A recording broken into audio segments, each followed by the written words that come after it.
영상 내용의 모든 소유권은 본 채널에 있음을 알려드립니다.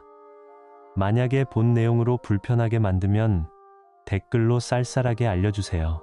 저희가 잘 읽고 수정하겠습니다. 많이 양보 부탁드리고 감사하겠습니다. 민주는 작업실에 홀로 앉아 있었습니다. 그의 앞에는 아내의 비밀스러운 스케치북이 펼쳐져 있었죠. 그 안의 그림들은 그를 비웃는 듯 했습니다. 그가 알던 아내의 스타일과는 완전히 다른 거칠고 열정적인 드로잉들, 차가운 강철과 뜨거운 흙이 뒤엉켜 있는 듯한 추상적인 형태, 격렬하게 휘갈겨 쓴 선들은 마치 폭풍 같은 감정을 토해내는 것 같았습니다. 그리고 그 옆에는 창조적 공명, 초월적 연결 같은 낯선 단어들과 함께 다니엘 킴이라는 이름이 적혀 있었습니다. 그 이름은 마치 뜨거운 인두처럼 민준의 마음에 지워지지 않을 낙인을 새겼습니다. 그날 이후 민준의 세상은 미세한 균열로 가득 찼습니다. 그는 아내 최수진을 다른 눈으로 보기 시작했습니다. 그녀의 모든 것이 의심의 대상이 되었죠. 어느 날 저녁, 거실로 들어선 민준은 소파에 등을 돌리고 앉아 낮은 목소리로 통화하는 수진의 모습을 발견했습니다.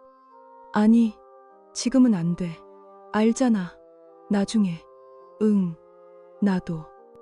민준이 가만히 헛기침을 하자 수진은 화들짝 놀라며 전화를 끊었습니다. 그녀는 어색한 미소를 지으며 돌아보았죠.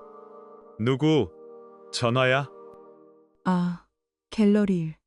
다니엘 킴 작가님이 워낙 까다로워서 시차도 있고 하니 밤늦게 연락 올 때가 많네. 별거 아니야. 다니엘 킴. 그 이름이 수진의 입에서 아무렇지 않게 흘러나오는 순간 민주는 심장이 내려앉는 것 같았습니다. 변명처럼 들리는 그 말이 두 사람 사이의 공기를 무겁게 짓눌렀습니다.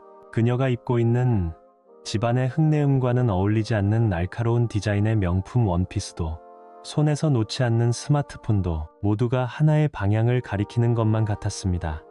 두 사람은 한 공간에 있었지만 보이지 않는 거대한 유리벽이 그들을 갈라놓고 있었습니다. 민주는 손을 뻗어 그녀의 어깨를 감싸려 했지만 수지는 피곤하다는 말을 남기며 자리를 피했습니다. 그 싸늘한 거절은 민준의 마음에 또 하나의 상처를 남겼습니다. 결국 참을 수 없는 답답함에 민주는 인사동 골목에 자리한 윤 선생의 찻집을 찾았습니다. 찻집 안은 고요한 침향과 오래된 나무, 그리고 은은한 차향으로 가득했습니다. 그는 스승이자 인생의 선배인 윤 선생에게 각 가마에서 꺼낸 자신의 도자기에 금이 같다는 이야기로 어렵게 고민을 털어놓았습니다. 물론 그것은 그의 15년 결혼 생활에 대한 서글픈 은유였죠. 선생, 제 항아리가 금이 가버렸습니다. 정성을 다했는데 어디서부터 잘못된 건지 도무지 모르겠습니다. 겉은 멀쩡한데 속에서부터 금이 가고 있어요. 이대로 두면 언젠가 산산조각 나겠죠? 이걸 다시 붙일 수 있을까요? 아니면 버려야 합니까? 윤 선생은 말없이 찬물을 따랐습니다. 뜨거운 김이 피어오르는 찻잔을 민준 앞에 놓으며 시간의 무게를 담은 듯 깊고 차분한 목소리로 나직이 입을 열었습니다. 민준아, 흙의 성질을 제대로 알아야 좋은 그릇을 빚는 법. 물레만 돌린다고 도에 가더냐. 네 삶의 진실도 마찬가지다. 때로는 말이다. 그 갈라진 틈으로 흙의 본 모습이 드러나는 법이지 완벽해 보이는 것만이 좋은 것은 아니란다. 외면하고 덮어두면 속에서 골마 터질 뿐이지. 윤 선생은 자신의 찻잔을 들어 창가에 비추었습니다. 찬물 위로 햇살이 부서지며 아롱거렸습니다. 보아라. 이 찻잔에 비친 빛처럼 진실은 가리려 해도 결국엔 아주 작은 틈으로라도 새어나오는 법이다. 중요한 건 그 틈을 회피하지 않고 똑바로 마주하는 용기다. 그 희미한 빛을 따라갈 용기가 있느냐?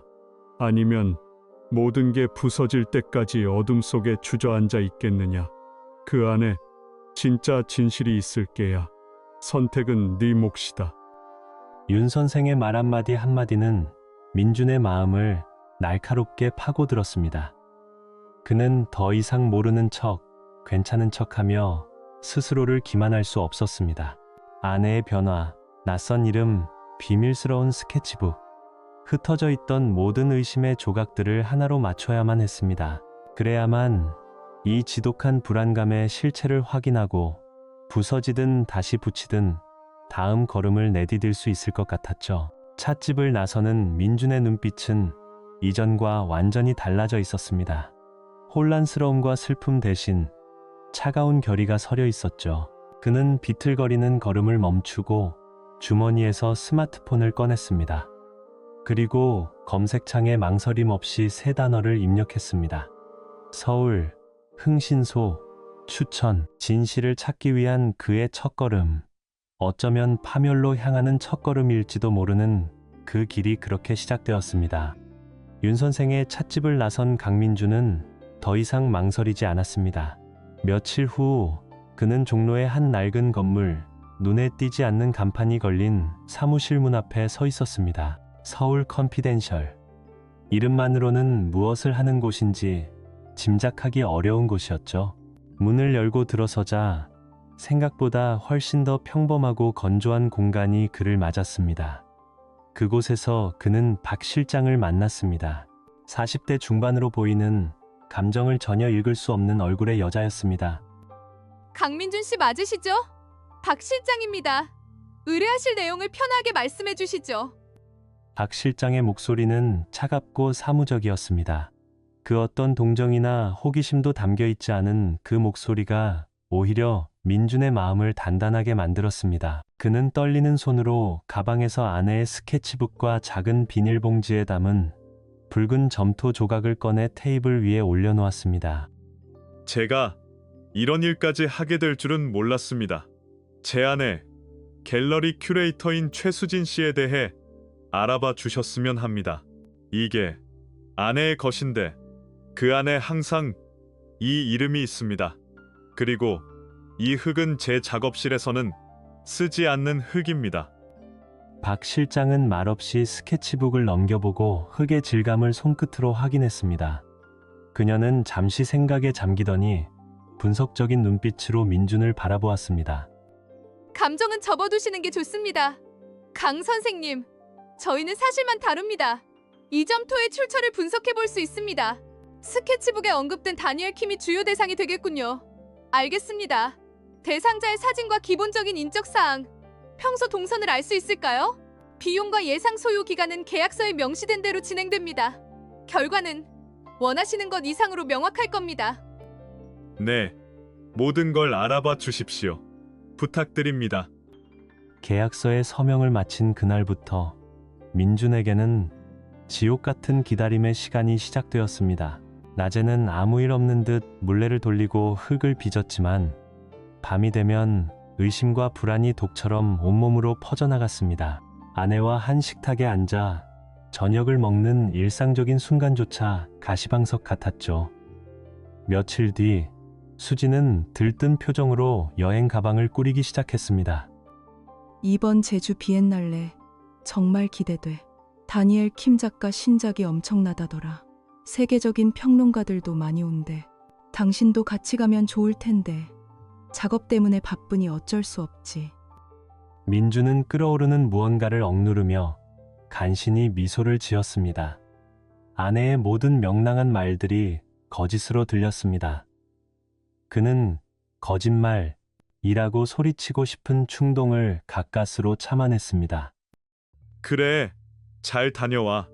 중요한 일이겠네. 몸 조심하고. 다니엘 킴과 제주도 두 단어가 비수처럼 날아와 그의 심장에 밝혔습니다. 아내의 거짓말을 알면서도 걱정하는 척해야 하는 자신의 모습이 끔찍하게 느껴졌습니다.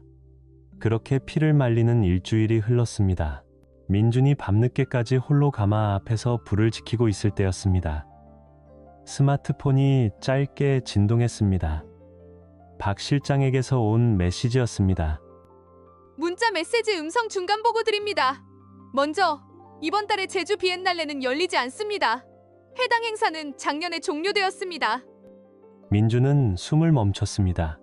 첫 번째 거짓말이 확인되는 순간 발밑의 땅이 갈라지는 듯한 충격을 받았습니다. 그는 떨리는 손으로 겨우 답장을 보냈습니다. 계속 알려주세요. 잠시 후 다음 메시지가 도착했습니다. 문자 메시지 음성 추가로 대상자 최수진 씨와 다니엘 킴 작가의 관계에 대한 평판 확인했습니다. 미술계의 두 사람의 관계가 단순한 동료 이상이라는 소문이 파다합니다. 다니엘 킴은 복잡한 사생활로 유명한 인물입니다. 심장이 거세게 뛰기 시작했습니다. 소문, 그가 애써 외면하려 했던 소문들이 날카로운 사실의 조각으로 변해 그를 덮쳐왔습니다. 그리고 마지막 메시지와 함께 사진 파일 하나가 전송되었습니다. 사진을 클릭하는 그의 손가락이 부들부들 떨렸습니다. 사진 속에는 청담동의 한 고급 레스토랑에서 환하게 웃고 있는 아내 최수진이 있었습니다. 와인잔을 든 그녀의 맞은편에는 다니엘 킴이 앉아 그녀의 손을 다정하게 잡고 있었죠. 수진의 얼굴에 떠오른 그 행복한 미소는 민준이 아주 오랫동안 보지 못했던, 한때는 오직 자신만을 향했던 표정이었습니다. 사진이 찍힌 날짜는 지난 화요일, 수진이 갤러리에서 중요한 회의가 길어져 늦는다던 바로 그날 밤이었습니다. 숨막히는 목소리. 수진아. 스마트폰이 그의 손에서 바닥으로 떨어졌습니다. 산산조각 난 액정 위로 아내의 웃는 얼굴이 비쳤습니다. 그가 더 이상 버틸 수 없다고 생각한 순간 전화벨이 울렸습니다. 발신자는 서울 컨피덴셜 박 실장이었습니다. 이것은 시작에 불과합니다, 강 선생님. 지금 두 사람은 김포공항에서 제주도로 향하는 비행기에 탑승했습니다. 각오하시는 게 좋을 겁니다. 추가 보고는 내일 드리겠습니다. 박 실장과의 통화가 끊긴 후 민준의 작업실에는 정막만이 감돌았습니다. 다음 날이 밝아오기까지의 몇 시간은 그에게 영원과도 같았죠. 그는 뜬 눈으로 밤을 새웠습니다. 식어가는 가마의 온기만이 희미하게 남아있는 작업실에서 그는 자신의 삶이 어떻게 이 지경에 이르렀는지 곱씹고 또 곱씹었습니다. 그리고 마침내 다음 날 밤 그의 컴퓨터에 한 통의 이메일이 도착했습니다. 발신인은 서울 컨피덴셜, 제목은 최종 보고서였습니다. 마치 판도라의 상자를 여는 것처럼 그는 떨리는 손으로 파일을 클릭했습니다. 화면에는 여러 개의 폴더가 나타났습니다. 사진, 동영상, 결제 내역, 그리고 마지막으로 음성 파일이라는 이름의 폴더까지. 그는 마른 침을 삼키며 사진 폴더를 먼저 열었습니다. 화면을 가득 채운 것은 눈부시게 푸른 제주도의 바다를 배경으로 한한 고급 풀빌라의 모습이었습니다. 그리고 그 안에서 그의 아내 최수진과 다니엘 킴이 있었습니다. 두 사람은 세상에서 가장 행복한 연인처럼 보였습니다. 인피니티 풀 옆에서 수진이 다니엘의 어깨에 기대어 웃고 있는 사진, 와인잔을 부딪히며 그의 눈을 사랑스럽게 바라보는 사진, 민준이 지난 몇 년간 한 번도 보지 못했던, 한때는 오직 자신에게만 향했던 그런 살아있는 표정이었습니다.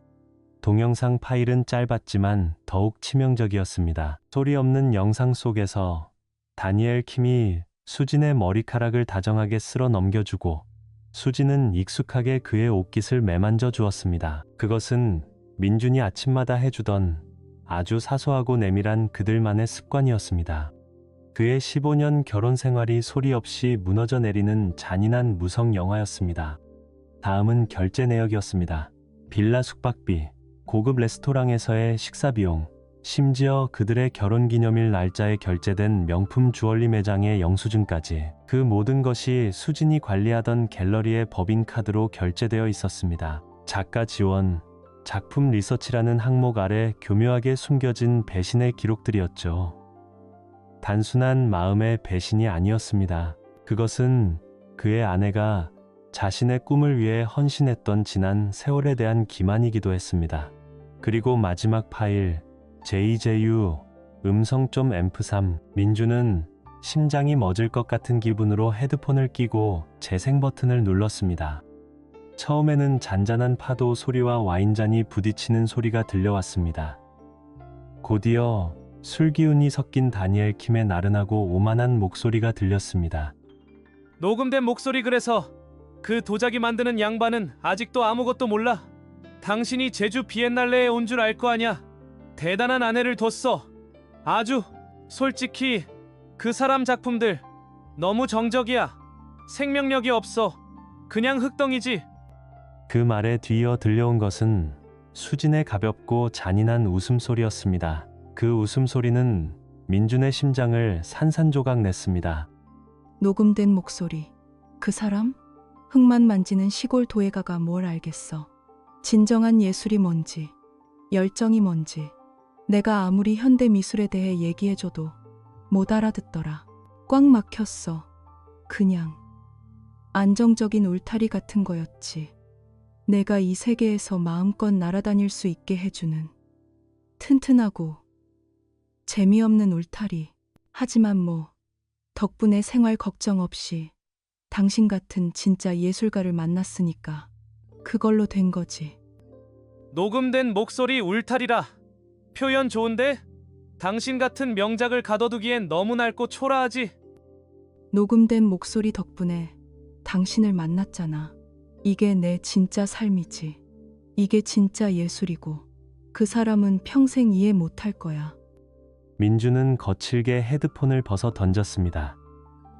순간 작업실의 모든 소리가 사라졌습니다. 세상이 멈춘 것 같았죠. 그의 머릿속에서 행복했던 모든 기억들이 방금 들은 목소리와 뒤섞여 재앙처럼 변했습니다. 눈물조차 나지 않았습니다. 슬픔을 넘어선 거대한 무언가가, 차가운 분노가 그의 온몸을 잠식했습니다. 울타리, 튼튼하고 재미없는 울타리. 그의 사랑, 그의 헌신, 그의 믿음이 모두 그렇게 불리고 있었습니다. 갈라진 목소리로 되뇌는 울타리, 흙만 만지는 시골 도예가. 그는 비틀거리며 일어나 작업실을 헤맸습니다. 그의 텅 빈 시선이 선반의 한 곳에 멈췄습니다. 그곳에는 그가 윤 선생에게 말했던 아름다운 형태에도 불구하고 가마 속에서 가느다란 금이 가버린 바로 그 항아리가 있었습니다. 그는 항아리를 집어들었습니다. 순간 그것을 벽에 던져 산산조각 내고 싶은 충동에 휩싸였습니다. 하지만 그는 그러지 않았습니다. 대신 그의 입가에 기이하고 차가운 미소가 번졌습니다. 절망으로 가득 찼던 그의 눈에 새롭고 위험한 빛이 번뜩였습니다. 스스로에게 나직이 그래. 예술이라. 진정한 예술. 그럼 제대로 보여줘야지. 가장 완벽하게 깨진 진짜 예술이 뭔지. 당신들의 위선과 거짓을 내 손으로 직접 빚어주겠어. 영원히 깨지지 않을 증거로 말이야. 민준은 항아리를 조심스럽게 내려놓았습니다. 그리고 선반에서 가장 날카로운 조각칼을 집어들었습니다. 파괴로부터 태어나는 창조. 그의 복수는 이제 막 가장 정교하고 잔인한 예술 작품으로 빚어지기 시작했습니다. 한 달 후, 서울에서 가장 화려하다는 강남의 한 갤러리, 다니엘 킴의 개인전 오프닝 파티는 성공의 향기로 가득 차 있었습니다. 샴페인 잔이 부딪히는 소리, 터져 나오는 카메라 플래시, 그리고 허영심 가득한 대화들 사이로 최수진은 여왕처럼 빛나고 있었습니다. 그녀는 자랑스러운 미소로 다니엘 킴을 주요 투자자들과 언론에 소개하고 있었죠. 다니엘 킴 작가님은 이 시대의 진정한 예술가입니다. 그의 작품은 기존의 틀을 깨고 우리에게 새로운 미학적 경험을 선사합니다. 이번 초월을 주제로 한 전시는 그의 예술 세계의 정점을 보여주는 자리가 될 것입니다. 그때였습니다. 갤러리의 화려함과는 어울리지 않는 한 남자가 들어섰습니다. 흙먼지가 살짝 묻은 듯한 낡은 작업복 차림에 손에는 투박한 오동나무 상자를 든 남자, 바로 강민준이었습니다. 웅성거리던 장내는 순간 조용해졌습니다. 민준은 자신을 향해 쏟아지는 시선을 아랑곳하지 않고 오직 단상 위의 두 사람만을 바라보았습니다. 그의 눈빛은 더 이상 슬픔이나 혼란이 아닌 모든 것을 꿰뚫어보는 듯한 차가운 평온함이 서려 있었습니다. 수진의 웃음이 얼굴에 얼어붙었고 다니엘의 표정이 굳었습니다. 기자회견의 마지막 순서, 다니엘과 수진이 단상에 올라 감사의 인사를 전할 때였습니다. 민준이 천천히 하지만 망설임 없는 걸음으로 단상을 향해 걸어갔습니다. 보안 요원들이 그를 막으려 했지만 그의 눈빛에 담긴 차갑고 고요한 분노 앞에서 아무도 섣불리 움직이지 못했습니다. 마이크를 잡으며 낮지만 또렷한 목소리로 잠시만 시간을 내주시겠습니까? 이 위대한 예술가의 전시를 축하하기 위해 저 역시 이 자리에 어울리는 작은 선물을 하나 가져왔습니다. 민주는 들고 온 오동나무 상자를 단상 위에 올려놓고 천천히 뚜껑을 열었습니다. 그 안에서 모습을 드러낸 것은 은은한 비색을 띠고 있었지만 몸체에 선명한 금이가 있는 하나의 다랑알이었습니다. 장내에 다시 한번 무거운 침묵이 흘렀습니다. 이것은 제 실패작입니다. 완벽한 형태를 가졌지만 뜨거운 불을 견디지 못하고 결국 틈이 생겨버렸죠. 어떤 이들은 이 틈을 결함이라 부릅니다. 하지만 오늘 밤 이 위대한 예술의 전당에서 저는 이것을 진실이라 부르고 싶습니다. 아무리 화려한 유약으로 덧칠하고 초월이라는 말로 포장해도 결국 본질은 변하지 않습니다. 뜨거운 불 앞에서 모든 거짓은 갈라지고 결국 진짜 모습만이 남게 되죠. 모든 위대한 예술은 결국 꾸밈 없는 진실을 담고 있어야 하지 않겠습니까? 그의 말은 시적인 은유가 되어 갤러리 안을 맴돌았습니다. 사람들은 숨을 죽인 채 그의 다음 말을 기다렸습니다. 수지는 입술을 파랗게 질린 채 떨고 있었고 다니엘은 분노와 당혹감이 뒤섞인 표정으로 민준을 쏘아보고 있었습니다. 민준은 천천히 다니엘에게로 시선을 돌렸습니다. 목소리가 칼날처럼 날카로워지며 다니엘 킴 작가님, 당신 같은 위대한 예술가께 한 가지 여쭙고 싶습니다. 전문가의 견해가 궁금해서요. 혹시 제주도의 그 붉은 점토가 과연 전통 청자 유약과 잘 어울린다고 생각하십니까? 당황하며 말을 더듬는다 무슨 뚱딴지 같은 소리요? 지금 여기가 어디라고? 그의 말을 자르며 대답해 주시죠. 작가님, 흙을 다루는 사람끼리 하는 순수한 질문입니다. 아니면 혹시 그 붉은 흙의 질감을 너무 잘 아셔서 말로 표현하기가 어려우신 겁니까? 제주도 붉은 점토.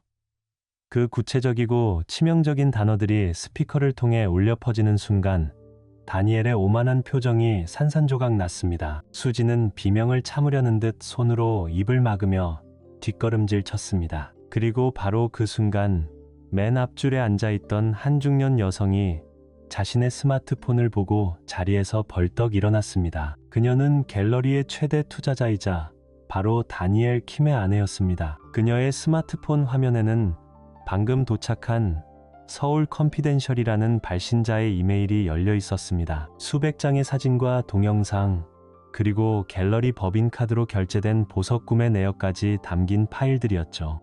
그녀의 얼굴이 분노로 일그러졌습니다. 그녀는 손에 들고 있던 샴페인 잔을 단상 위로 집어 던졌습니다. 유리 깨지는 소리가 갤러리 안에 날카롭게 울렸습니다. 아내를 향해 당황하며 여여보, 이게 무슨 오해야? 하지만 그녀의 외침은 다니엘을 향한 것이 아니었습니다. 그녀는 단상 위에 최수진을 증오해 찬 눈으로 노려보며 소리쳤습니다.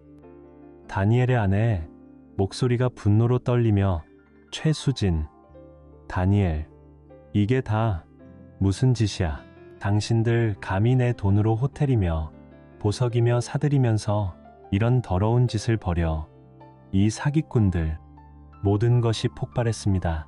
카메라 플래시가 미친 듯이 터져 나왔고 기자들은 무대 위로 몰려들었습니다. 화려했던 전시회는 순식간에 추악한 스캔들의 현장으로 변했습니다. 다니엘은 하얗게 질린 채 굳어버렸고 최수진은 결국 다리에 힘이 풀려 그 자리에 주저앉고 말았습니다. 그 아수라장 속에서 민주는 아무 말 없이 자신의 금이 간 항아리를 다시 오동나무 상자에 담았습니다. 그는 무너져 내린 두 사람을 한 번도 돌아보지 않고 쏟아지는 플래시 세례를 뚫고 갤러리를 빠져나왔습니다. 강남의 차가운 밤 공기가 그의 뺨을 스쳤을 때 그는 비로소 15년 묵은 가마의 불을 끄고 나온 기분이었습니다. 모든 것이 제가 되었지만 그는 자유로워졌습니다. 그 폭풍 같던 밤이 지나고 몇 달의 시간이 흘렀습니다. 강남 갤러리의 스캔들은 세간의 입에 오르내리다 서서히 잊혀졌지만 강민준의 작업실에는 새로운 계절이 찾아왔습니다. 흙먼지 대신 따스한 햇살이 가득했고 불안 대신 고요한 집중이 그 공간을 채우고 있었죠. 그의 작품은 놀랍게도 그 사건 이후 더욱 깊어졌다는 평을 받으며 해외 유수의 갤러리에서 초청 전시 제안까지 받게 되었습니다. 그러던 어느 날 그의 작업실로 낡은 편지 한 통이 배달되었습니다. 보낸 사람의 이름은 없었지만 그는 떨리는 필체만으로도 그것이 누구에게서 왔는지 알 수 있었습니다. 최수진이었습니다. 그는 잠시 편지를 들고 서 있었습니다. 그 안에는 아마도 후회와 변명, 용서를 구하는 말들이 가득 담겨 있겠죠. 하지만 민주는 편지를 뜯지 않았습니다. 그는 막 불을 지핀 뜨겁게 타오르는 가마의 입구로 편지를 조용히 밀어 넣었습니다. 후회로 가득 찼을 종이는 순식간에 한 줌의 재가 되어 사라졌습니다. 과거와의 진정한 작별이었습니다. 그때 작업실 문이 열리며 윤 선생이 작은 차 상자를 들고 들어섰습니다. 새 차시피 들어왔다. 네게 가장 먼저 맛보여주고 싶더구나. 두 사람은 말없이 작업실 한편에 앉아 차를 마셨습니다. 그들의 주위에는 민준의 새로운 작품들이 전시되어 있었습니다. 이전의 완벽한 형태를 자랑하던 도자기들과는 사뭇 다른 모습이었죠. 그의 새 작품들은 모두 한 번쯤 깨졌던 것들이었습니다. 하지만 그 깨진 틈은 이제 눈부신 황금빛으로 채워져 있었습니다. 깨진 도자기를 오칠과 금가루로 이어 붙이는 일본의 킨츠기 기법이었습니다. 윤 선생은 금빛선이 그어진 찻잔을 조용히 들어올리며 미소 지었습니다. 상처를 가리는 것이 아니라 그 상처마저 작품의 역사로 아름다움으로 끌어안았구나. 이제야 비로소 너만의 그릇을 빚기 시작한 게야. 훌륭하다, 민준아. 민주는 자신의 작품 위에 새겨진 금빛 무늬를 바라보며 아주 오랜만에 편안한 미소를 지었습니다. 네, 선생. 깨지고 나서야 비로소 알게 되었습니다. 가장 깊은 상처가 가장 아름다운 무늬가 될 수도 있다는 것을요. 강민주는 배신이라는 뜨거운 불 속에서 산산조각 났지만 그는 재 속에서 스스로를 다시 빚어냈습니다. 상처의 흔적을 황금으로 메워 세상에 단 하나뿐인 자신만의 작품으로 다시 태어난 것입니다. 그의 이야기는 여기서 끝이 납니다. 상처는 끝이 아니라 새로운 시작이 될 수도 있다는 것을 보여주면서 말이죠. 여러분의 삶에도 혹시 깨진 그릇이 있습니까? 그렇다면 그 틈을 황금으로 메울 용기를 내어보는 것은 어를